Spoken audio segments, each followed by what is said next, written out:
ఇలా నాకొక ముగ్గురు కాంగ్రెస్ పార్టీ ఎంపీలు కలిసిరు. లేట్గా ఎందుకు పెడుతున్నా, 4 రోజులు లేట్ ఎందుకు అయింది రిజల్ట్ అనేది, రిజల్ట్ అయిపోయాక కూడా 4 రోజులు లేట్గా ఎందుకు పెడుతున్నా అనేది కూడా చెప్తా ఉన్నాం. నాకు ముగ్గురు కాంగ్రెస్ పార్టీ ఎంపీలు కలిసిండ్రు.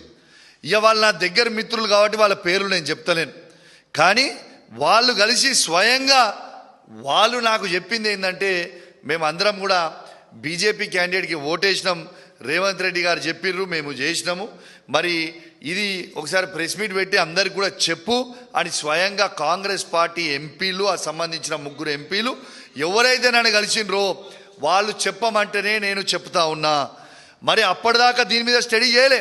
వాళ్ళు చెప్పిన తర్వాత నేను కూడా కాంగ్రెస్ పార్టీ నుంచి వచ్చినోనే కదా, నాకు కూడా కాంగ్రెస్ పార్టీ మిత్రులు ఢిల్లీలో, ఇండియా వైడు అక్కడ ఇక్కడ నాకు కూడా ఉంటారు కదా, వాళ్ళకు కూడా ఫోన్ చేసిన, అన్న ఏం నడుస్తుంది అన్న, ఏం చేసిండ్రు, ఏం కథ, ఏం నడుస్తుంది అని అడిగితే బాజాబ్తు 15 మంది ఎంపీలు అమ్ముడు వేయరు, ఆ 15 మంది ఎంపీలు అమ్ముడు వేయింది వాస్తవం, అండ్ల మీ తెలంగాణ ఎంపీలు 8 మంది అమ్ముడు వేయింది వాస్తవము అని స్వయంగా వాళ్ళ ఎంపీలు, నా మిత్రులు ఉన్న కాంగ్రెస్ పార్టీలో ఉన్న పాత మిత్రులు ఢిల్లీలో కావచ్చు, ఇంకా చాలా రాష్ట్రాలలో వాళ్ళందరూ కూడా నాకు చెప్తే నేను చెప్పడం జరుగుతూ ఉంది. ఇవాళ